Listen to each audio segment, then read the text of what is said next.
Okay,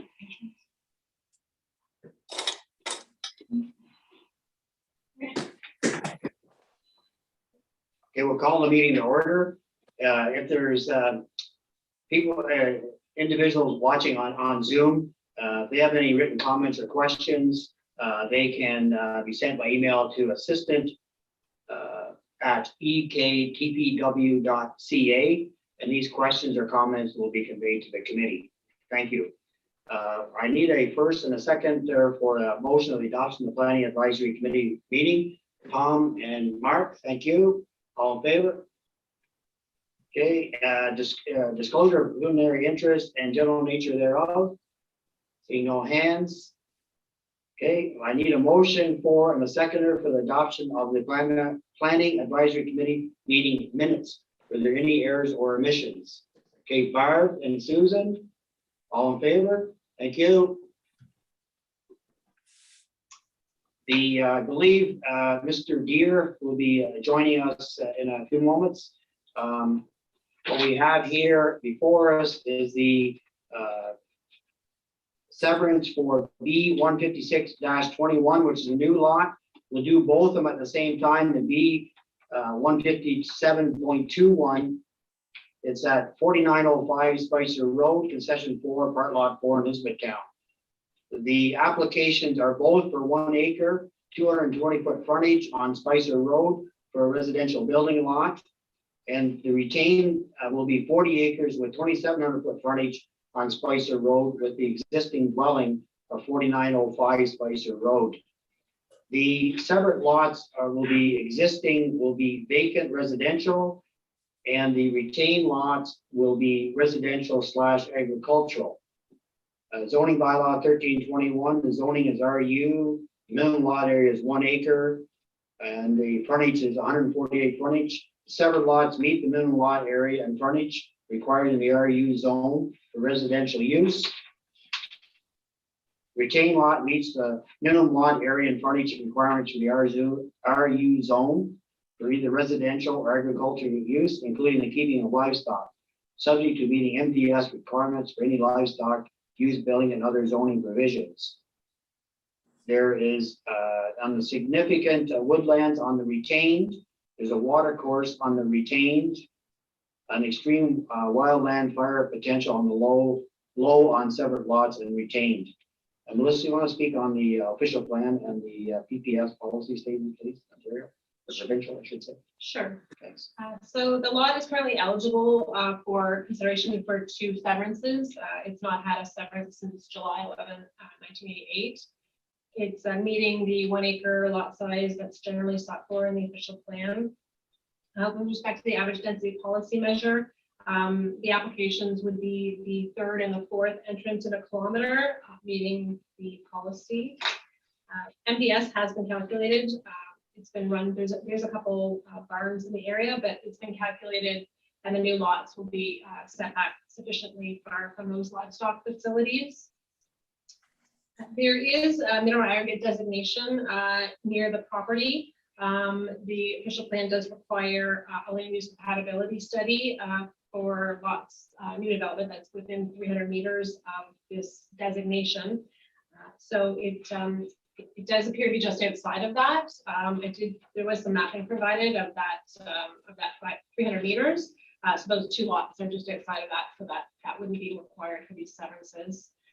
Additionally, there are significant woodlands and 120-meter adjacent lands on the property, but the location of the lots has been identified to be outside of those areas, so no environmental impact study is required. There's also a water course on the retained lands, but it's not on our archaeological mapping, so it doesn't raise any archaeological concerns. And I did consult with the Director of Public Works. He didn't have any concerns with the proposed severances of the 2 lots in the location. With respect to staff recommendations for the committee's consideration on the severance, the recommendations just being that road widening across the frontage of the severed lot along Spicer Road.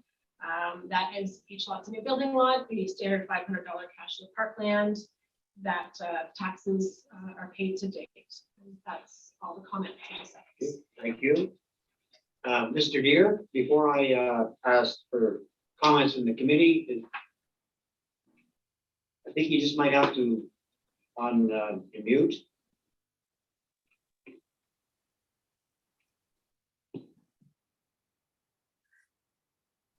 Can you hear us, Mr. Deere?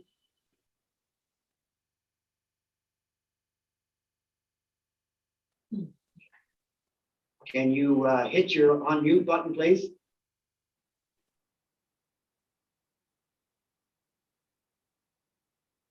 Okay, while we're waiting on Mr. Deere, is there any questions or comments from anybody in the committee?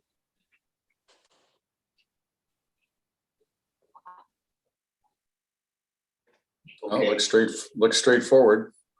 Okay, so can I have a motion then for the this with the conditions? Tom and Linda, all in favor? Okay, thank you. You're okay, Mr. Chair, with one motion for the two severances? I think that should be fine, because they're both the same. All under one umbrella, so we should be fine with that.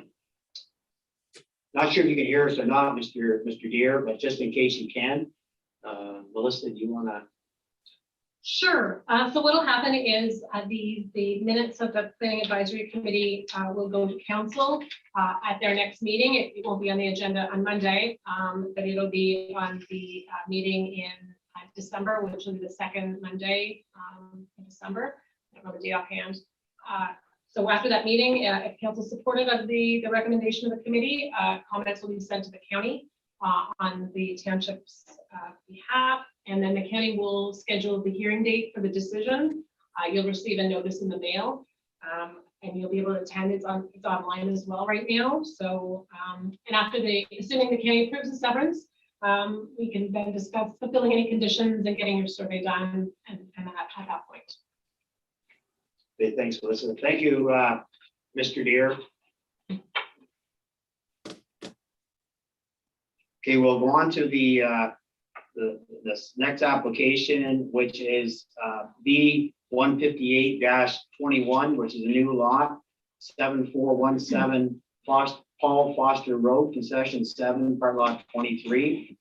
Purpose of the application is sever 20.3 acres lot with 820-foot frontage, with 246 frontage of which is on the open and maintained portion of the Paul Foster Road. The severed lands will include the existing dwelling at 7417 Paul Foster Road and Spicer Road. To retain 80.9 acres with 530-foot frontage on the unopened and unmaintained portion of the Paul Foster Road. The intent of the severance is for the retained vacant lands to be transferred to the Rideau Valley Conservation Authority for conservation purposes. The severed lot is existing use is residential agricultural. The proposed use is residential agricultural. The retained lot will be vacant and proposed use will be vacant conservation use. Under bylaw 1321, the zoning is RU. The severed lot meets the maintained lot frontage, lot area and frontage required for the RU zoning for residential and agricultural use, as 246 frontage is provided on the open road, on the open and maintained portion of Paul Foster Road. The retained land meets the minimum lot area for the RU zone. The frontage onto the unmaintained and unopened portion of the road allowance. As this property is strictly intended for conservation use, not a building lot, this frontage deficiency will be addressed through the zoning bylaw amendment. The official plan, the significant woodlands is on the severed and retained lots. There's permanently wet areas in the rear of the retained lands, the extreme wildland fire prevention potential on the low and severed lots that retained. Liz, you want to speak on the official plan and provincial road statement, please? Sure. Excuse me. So the lot is eligible for severance consideration. It's not had a severance since July 11, 1988. It's meeting the 1 acre lot size, generally sought for in the official plan. So as the chair discussed, the intent of the retained lands, which is a new vacant lot, is to be acquired by the Rideau Valley Conservation Authority. It technically won't have any frontage on the open portion of Paul Foster Road. I think the driveway kind of ends where the dwelling is. However, because it's being acquired for conservation purposes, because technically we can't create a lot without frontage on a public road, but we can if it is an OS zone. That doesn't require lot frontage, and it permits conservation use. So to support the severance and the intent of acquiring the lands, it's being proposed to be rezoned from an RU zone to an OS zone. Average density policy was not applied to this because it's not going to be a new building lot. It's going to be for conservation use. Again, also MDS wasn't really applicable because there's going to be no new dwelling proposed based on the zoning. There are significant woodlands on the property and adjacent lands. However, again, as the lands are being acquired by the Conservation Authority for conservation use, it wasn't really deemed that we would require an EIS for that because the intent is to preserve the area. There's a water course on the property, but it's not on historical mapping, so it didn't trigger any archaeological concerns. Plus, it's not going to be a new building lot. So recommended conditions for the severance for the committee's consideration. Cashing the parkland wasn't recommended because it's not proposed to be a new building lot. What's being recommended is road widening across the frontage of the severed lots, that any taxes are paid to date, and that the lands are rezoned from RU to the OS zone. Okay, thank you. Any questions or concerns? Seeing none, can I have a motion for the severance? Okay. Barb and Susan, seconder. All in favor? Okay, thank you.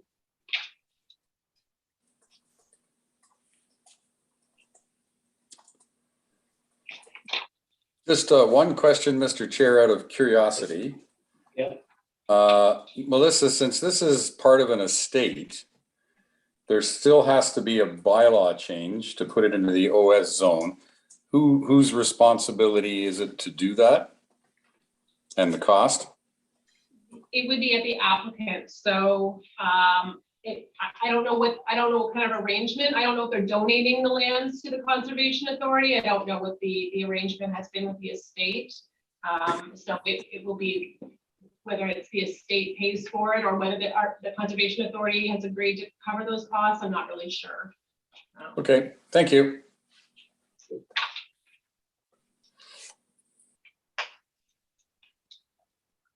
Okay, we'll go on to the correspondence 7, the City of Brockville public meeting on December 7th with the subdivision approval. There's a diagram on page 36 and 37 of what is happening in that subdivision. And then there's a notice for the official plan open house on November 17th, the Township of Athens. Okay, could I have a motion for the correspondence to be received and filed? Okay, Mark and Linda, thank you. All in favor? Thank you. Thanks. Okay, we'll go to number 8 now, the committee discussion on official plan policy, which we were speaking about the average density policy. We were speaking about that the last meeting, and we agreed to bring it forward for discussion this meeting. So right now, the average density for it is 4 and within 1 kilometer. And what we have looked at some cases is we've looked at 5, stretching it to 5. And I believe in maybe 1 or 2 cases, exceptional, we've gone to 6. And I keep referring back to, unfortunately, the Kitley line 3, because it's completely different. The east end of it, completely different than all other areas. And what we want to look at is, do we need to change this? Should we change this to a number? It gives guidance for the planning department. It gives guidance for us in the official plan, and it gives guidance to the individuals that are applying for an application, that they either know within the official plan or come to the meeting and talk to us. So I guess I'll open it up to any comments. Tom? And then Barb. I guess I have one, and I guess it's more of a comment, like a thought process of, I just wonder if we could, like it just hypothetically, if we raised it to 8, and could we put some kind of a process in where, for instance, I know sometimes we look at the safety aspect of whether or not the road superintendent or et cetera, might say, it doesn't seem a safe situation, whereas in some cases, 8 would be. And in some cases, 8 wouldn't be, maybe, you know what I mean, if there was some kind of a corner in the thing. I'm just kind of throwing that out there. Is there any way we could add some kind of safety net that in certain circumstances, we wouldn't go to that many? I'm just throwing that number out there. It doesn't, whatever, I'm not looking at any specific number, but if we went where it was more, that we could tone it down. I guess it's just an idea. Barb? So Melissa and I had a chat about this before our previous meeting, and Melissa, maybe you could sort of reiterate some of the things we talked about in terms of part of your master's thesis was actually on MDS. And if I recall correctly, no one else actually has a limit in their official plans in the area. Or correct me if I'm wrong, but clarify what your current knowledge is on this. Sure. So I know that the density policy has been around, it's been around longer than I have. The underlying intent is about preservation of rural character, which is really hard to define, obviously. It's more about a visual impact than really anything. And the previous, again, before my time, and I've been for a long time, but it was in place before the time the policy was developed before I was here. The previous PAC committees had found it difficult to assess severances in the rural areas where we're supposed to limit development, because it's kind of hard to say no to somebody, because when you say too many houses is too many houses. So I think my understanding of what happened back in the past is the committee identified a few roads that they felt appeared like the country, and kind of did an average count of houses and that kind of thing, where it felt still like the country and some open space and that kind of thing. And that's kind of where that number came from. I forget which roads it was, because I wasn't here, but that's kind of why it started. And I know it has been helpful to assessing severances, and it's hard to, otherwise it's very, very subjective. But this kind of gives a little bit of a guide. Whether 4 or to 5 is the right number or not is a totally different thing. So that is really my understanding of the intent of why that policy was developed. In terms of assessing other official plans, when I did my master's like 5 or 6 years ago, I did do it on severances in the rural areas and what is limited development. Our policy is definitely unique. I didn't come across any others. Others do things like sometimes rural clusters where they permit development in clusters and that kind of thing. So, but nobody else had a policy such as ours. But I mean, definitely it is helpful for staff and as the chair mentioned, whether that number is the committee doesn't feel is correct. It has been helpful to assessing and giving people direction, that kind of thing. If it's to be changed, it definitely is an official plan amendment. Obviously it says generally. So generally has meant for 4 for sure, obviously. 5 probably, and staff will tell people if they haven't had a severance, that kind of thing, 5 is probably fine. 6 is something generally for staff haven't been comfortable with saying 6 is okay, which is why we recommended that people come on a preliminary basis. If it's not had a severance and that kind of thing, staff just don't feel comfortable, expanding on it. That's not our job. We're just to give recommendation. It's up to the committee and the council to make determinations. So that's why we've suggested people to come on a preliminary basis where it's been really questionable and staff weren't comfortable to come. So the other thing that's happening, I don't know if it's okay to speak about it. There is a report coming to council on Monday on the aggregate master plan that the county has done. It was a correspondence item on our last pack agenda, but I know we didn't have time to discuss that. The township's going to need to do an official plan amendment with respect to that. And as part of that, most of the municipalities actually been identified as a bedrock resource area, with the exception of around Lynn. So which is going to mean people having to do bedrock assessments by qualified consultants in order to get a severance.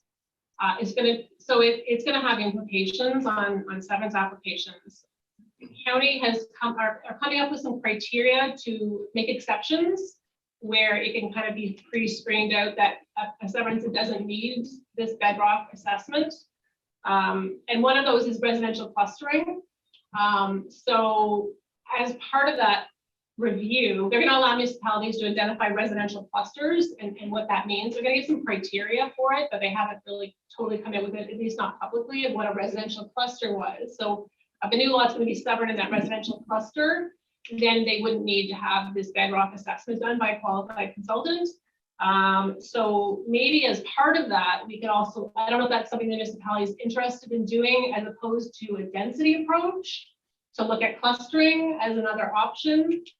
That's something I could kind of talk to the consultants about, of how other municipalities are handling clustering and density in the rural areas. And maybe we could have a look at how we're approaching severances as part of that review.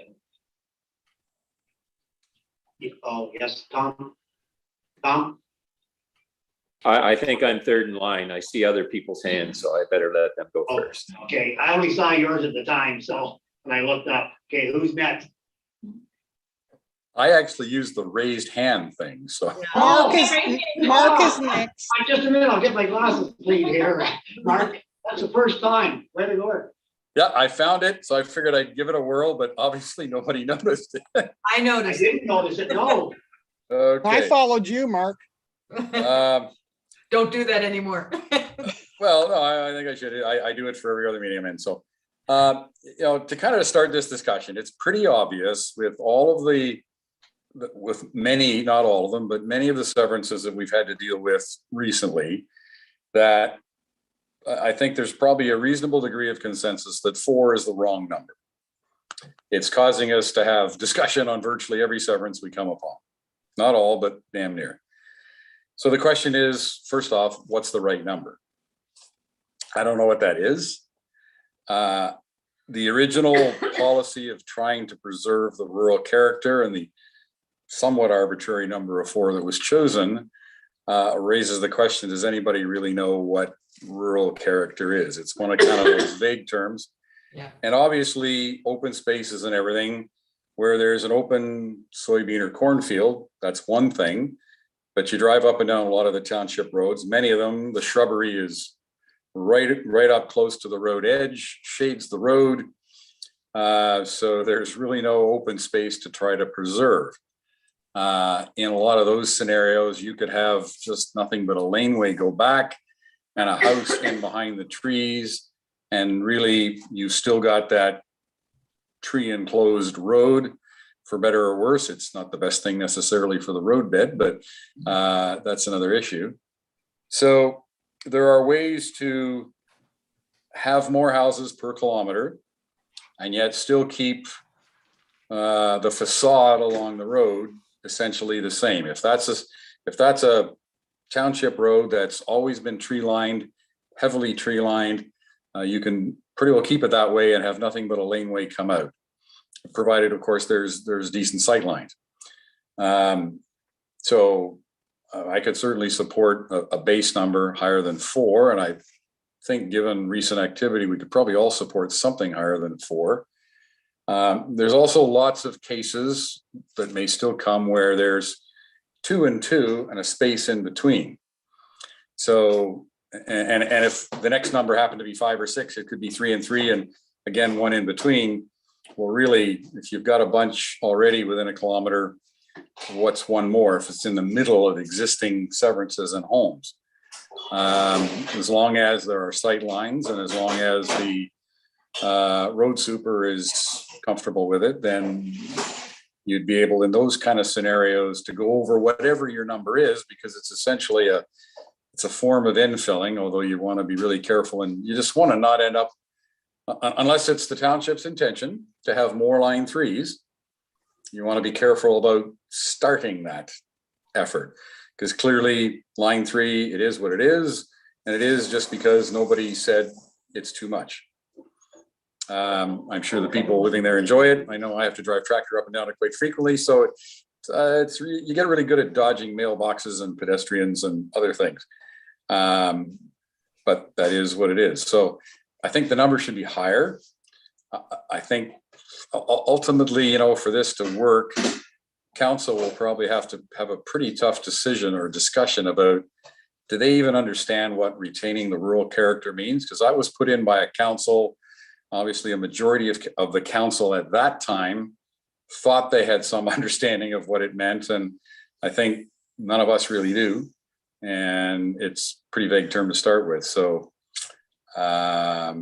if there is some residential clustering to be done and identified, that's probably council's decision to do. We can make some recommendations about perhaps where. That will be not a single discussion, I'm sure. And Melissa, you might be able to help us through identifying, because this is really about where future development is going to go. I think for the most part, most municipalities are okay with development. There's not a lot of water or sewer in any of the villages in this municipality. So that's a problem provincially, because I know the provinces love to see water and sewer anywhere. And the reality is in Rock, it's not going to happen.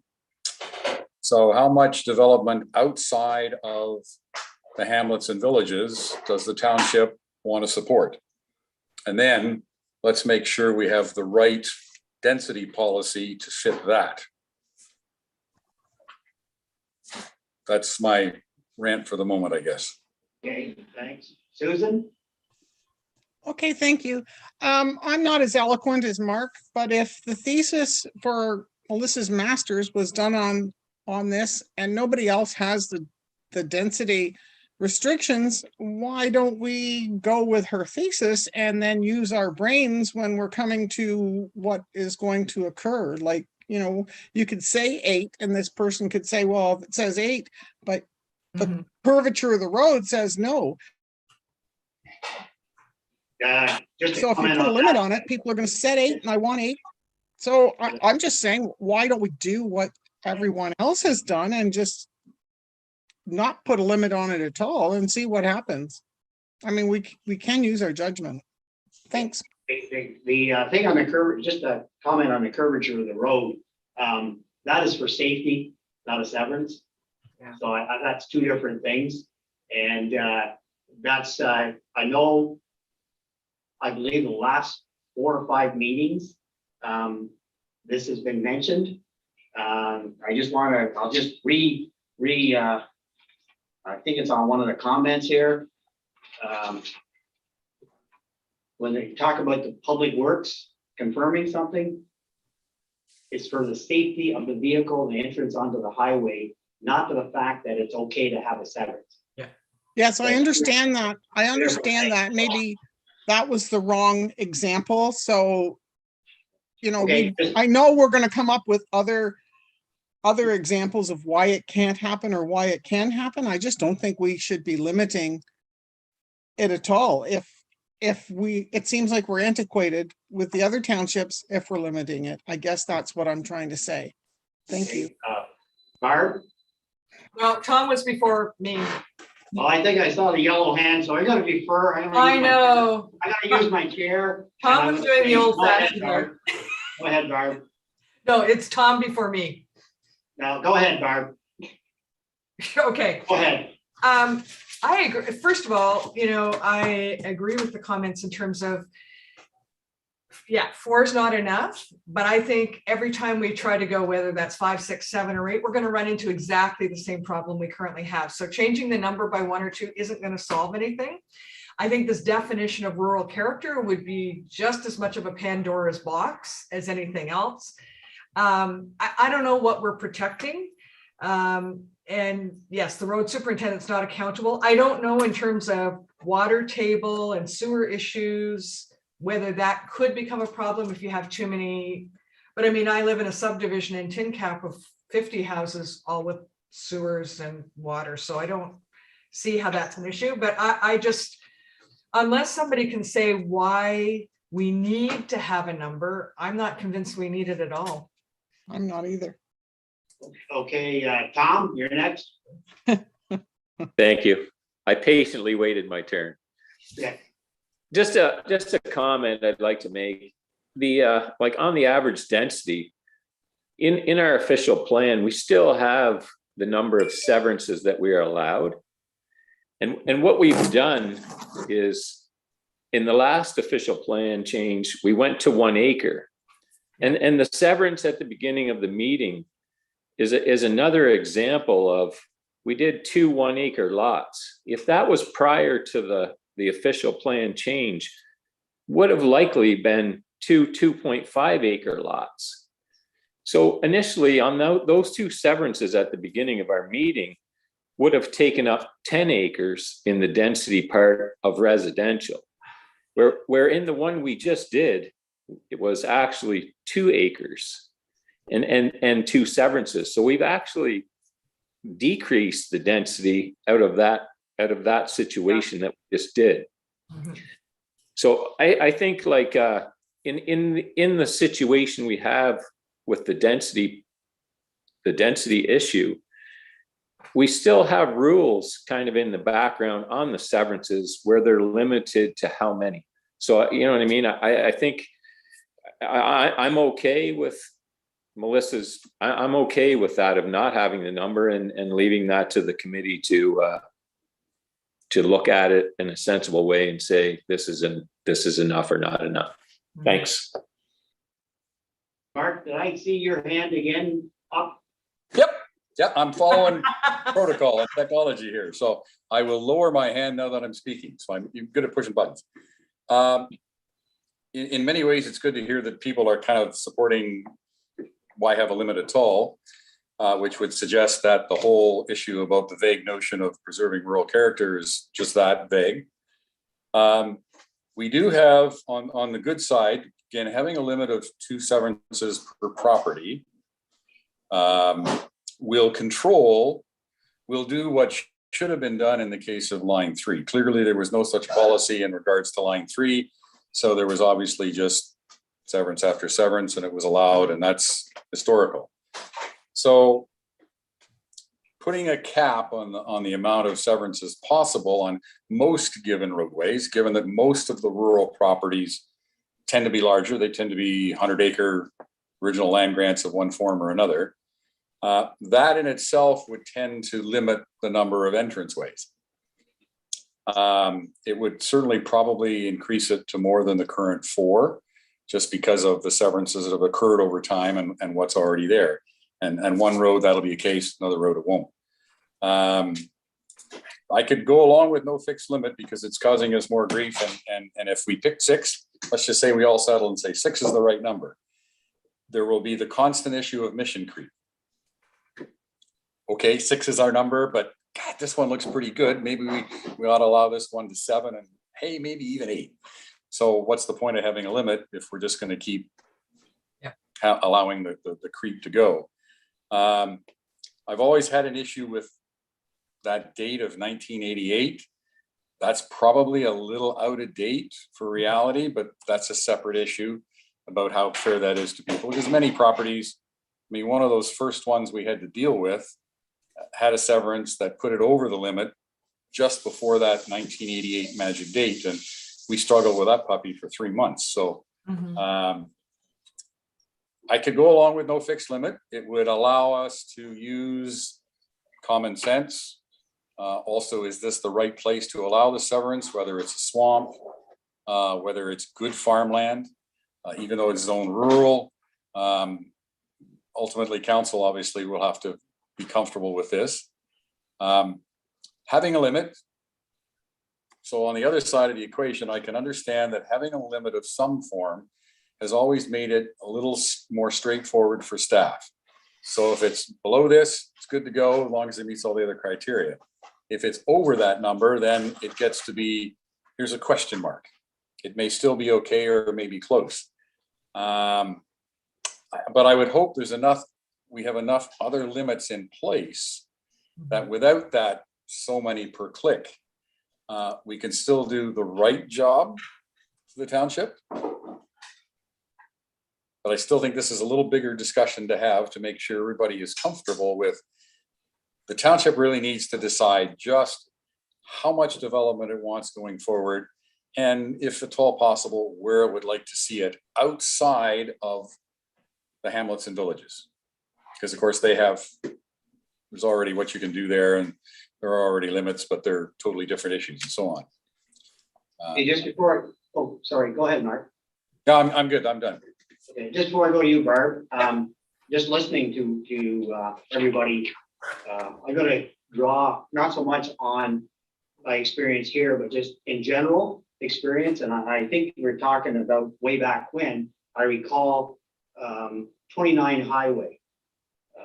People had concerns about 29 Highway, and I'm thinking right now, just of Grand Lake Road area, where the Grand Lake Road is, where there's a lot of homes right there in that 1 mile stretch, and all of a sudden they were built, and everybody's saying, well, how come these people have all these entrances back on the 29 Highway, and look what it did.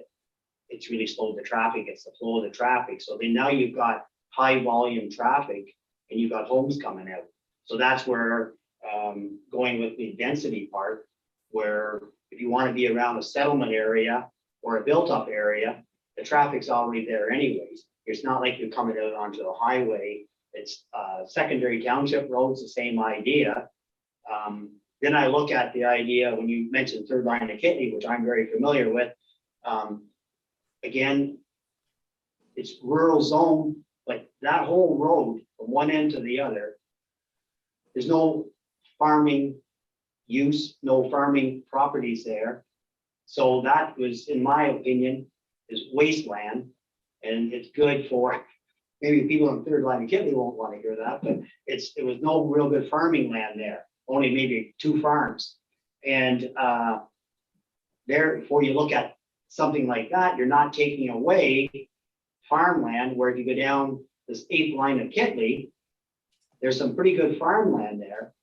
And you wouldn't, there's where you'd say to the committee or the township would say, no, you're getting rid of good agricultural land. I think that's the intent of what the mindset was. You're trying not to get rid of good agricultural land. And then we'd have to look at, we have to reword the intent of the official plan on 1.2.3, what it says. So just carrying on. So just a few comments on what we were talking about. So I think, Barb, I saw your hand up, and then Yes. Mark.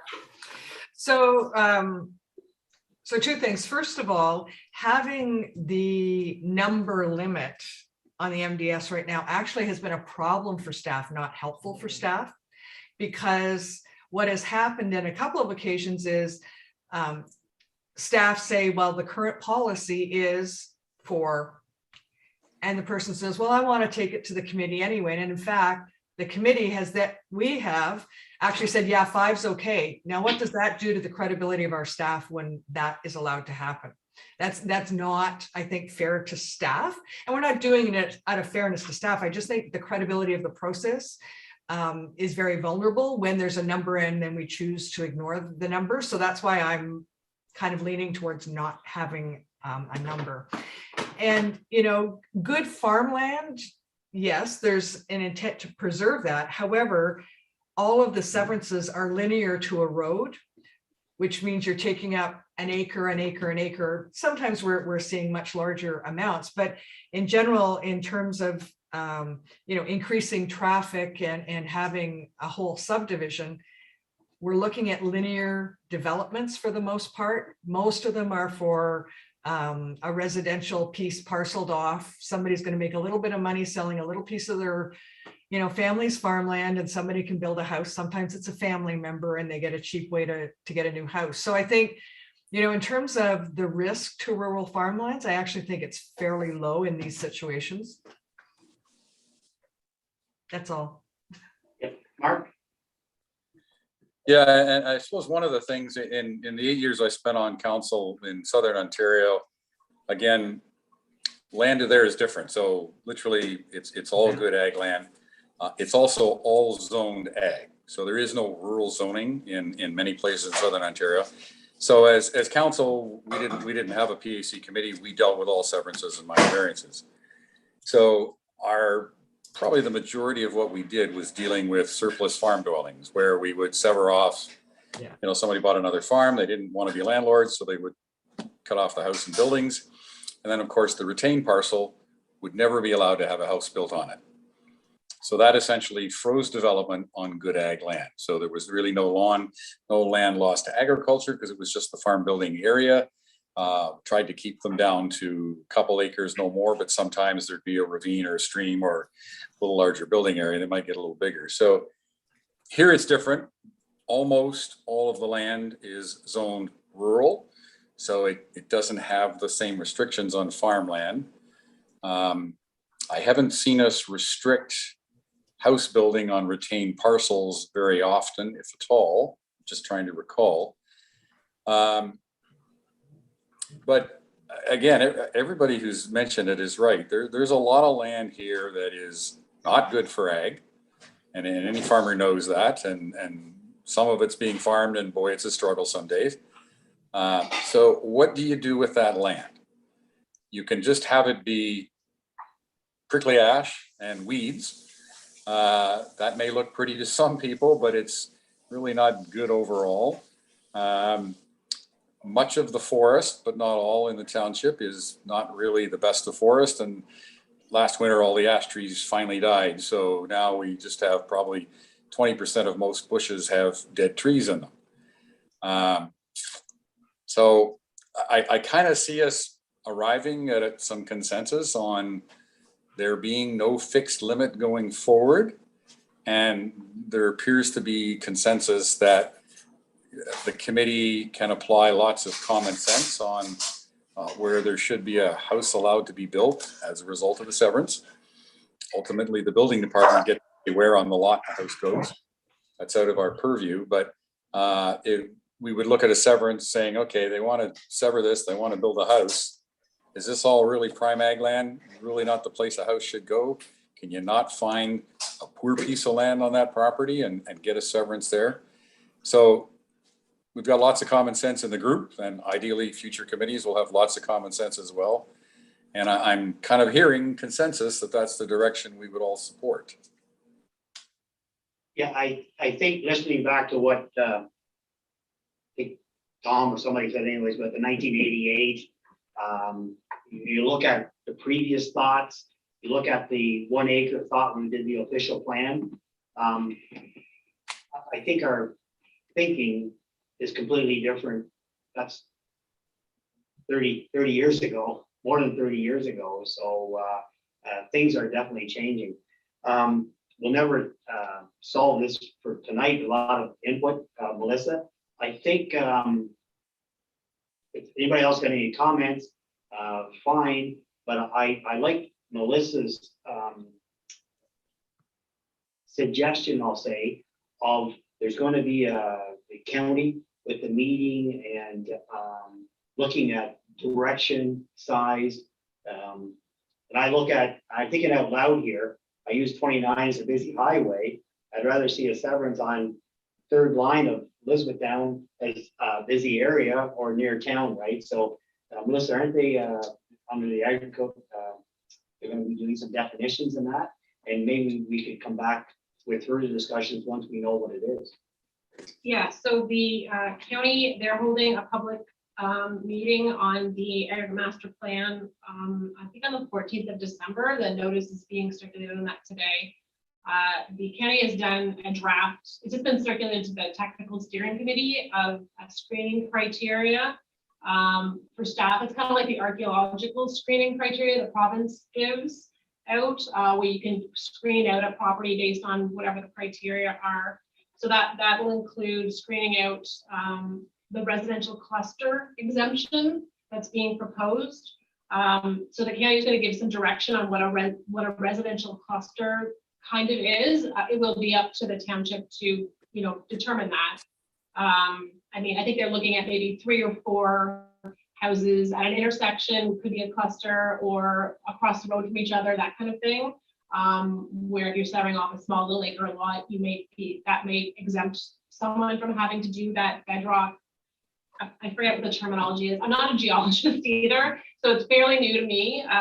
So anyway, so there's going to need to be official plan by the township on that, and identifying those clusters to screen out people having to do this assessment if they want to take off a lot. We're also going to have to do, and maybe try to piggyback with that official plan amendment, the affordable housing changes, which right now our official plan permits a second dwelling or a second dwelling unit on a property. The province has come by with changes that we have to permit both. We have to permit a second dwelling, and we have to permit a second dwelling unit that's within the main dwelling. Right now, our official plan and our zoning bylaw just permits one or the other. We're going to have to do an official plan amendment. The county's done an amendment to their plan, so we're going to have to permit both in the future. So I think we were hoping to piggyback that official plan amendment on the aggregates with permitting second dwelling units and second dwellings. And then maybe we could also look at removing the density policy or whatever committee or council wants to do with that at the same time. So in the interim, I mean, obviously it's still there. So until it gets removed, I mean, the official plan process is a bit of a process, and it does have to go to it's not just township, it does need to be approved by the county. I'll have to consult with the township's consultants on how to initiate that process, but I don't know if we want to try to do it all under one process, with these amendments that are coming up, or if the committee feels there's some urgency to trying to take it out sooner. I mean, in the meantime, I mean, obviously staff, people, I mean, that's our biggest question we get every day is, can I take off a lot?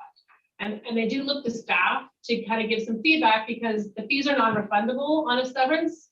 I know that the municipality may look at possibly refunding fees, but the county is definitely not refunding any fees if you're not successful. So people don't want to spend that money up front. It's a good $2,000 to apply for a severance. So they want some assurances that it's going to be likely well received. So they do, try to get some comments from staff if everything looks good. Obviously staff don't make the decisions, but can usually give some feedback that it's meeting everything and can't see why there'd be an issue with it. So obviously it says generally 4, so that could be a little bit looser in the preliminary assessments. And if it is way over, certainly, we could do what we've been doing in the interim is bring it to the committee, just because staff really can't make that kind of judgment call because the policy still says generally 4. So, but if the committee wants to do that in the interim, that's no problem. We can definitely have people come on a preliminary basis, and then, I mean, we kind of try to expedite the process where it doesn't have to come back to the committee when they formally file. So it doesn't really cost the people that much more time or process or anything like that. So, so I don't know how the committee wants to proceed going forward, if that sounds reasonable or. Okay, I'll look at Barb and then Tom.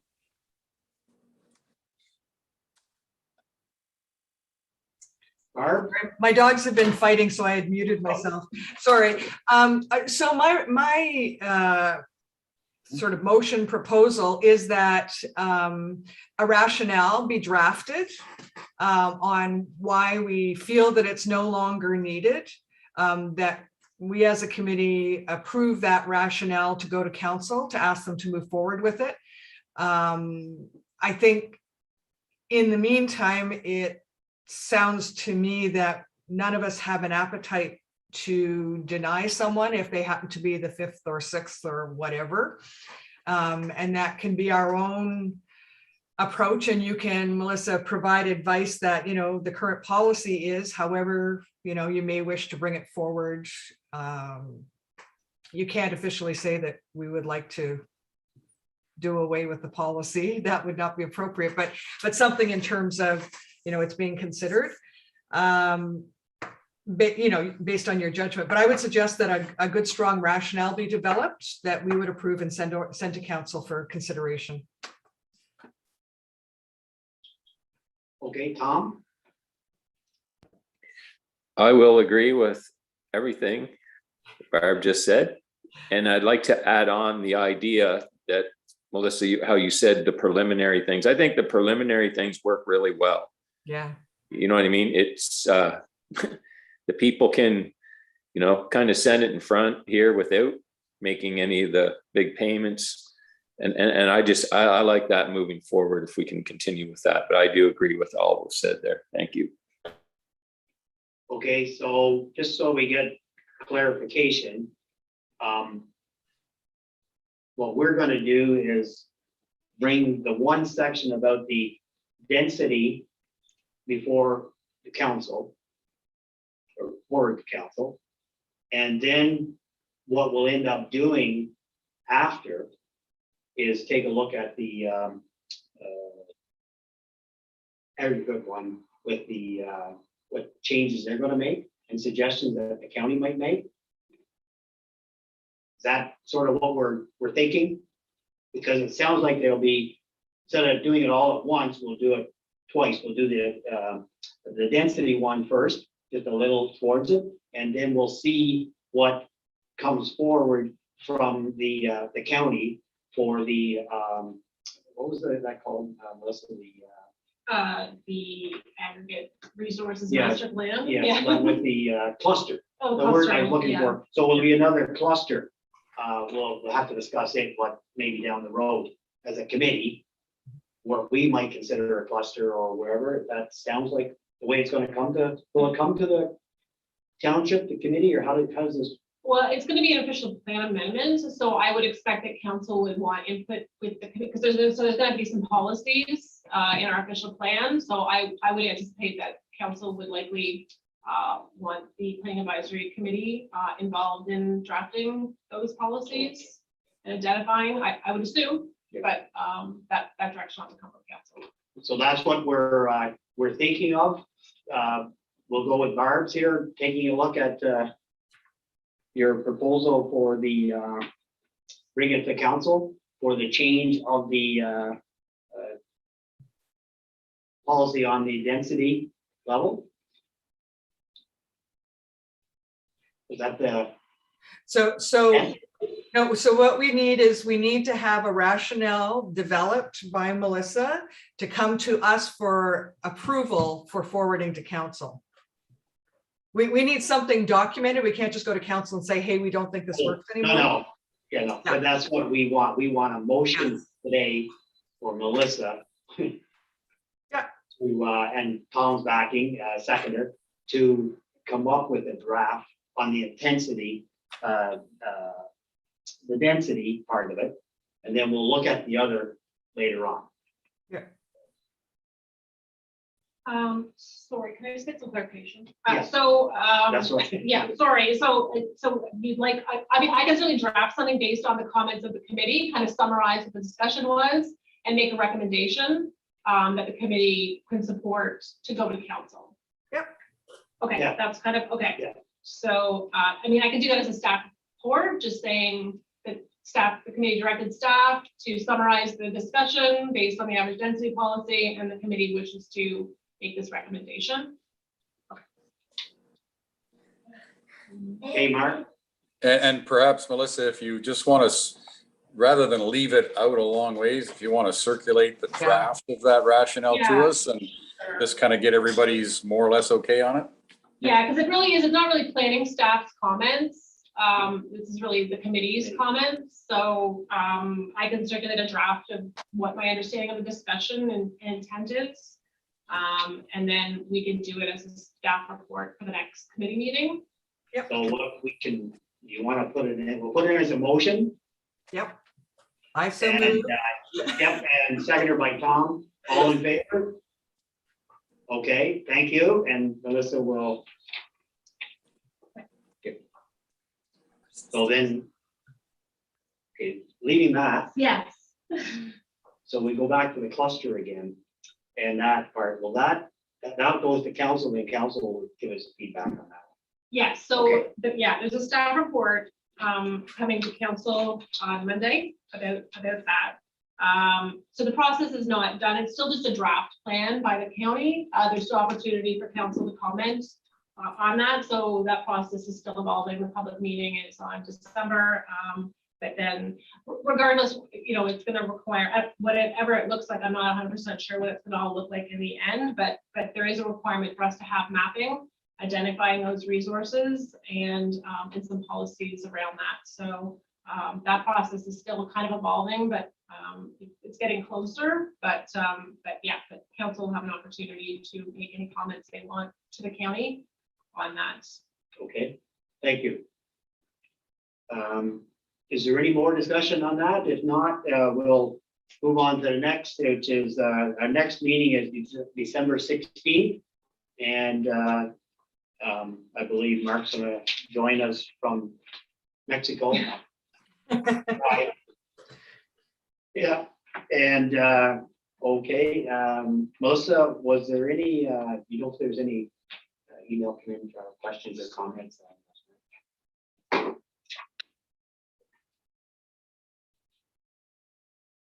Bring back the warm weather, Mark, please.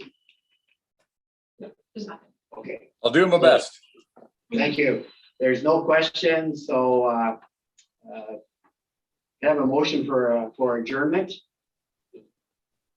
Mark, Susan, thank you. All in favor? Thank you very much. Thanks, everybody. Thanks for the comments on the density. No problem. Bye, everybody. Bye. Bye.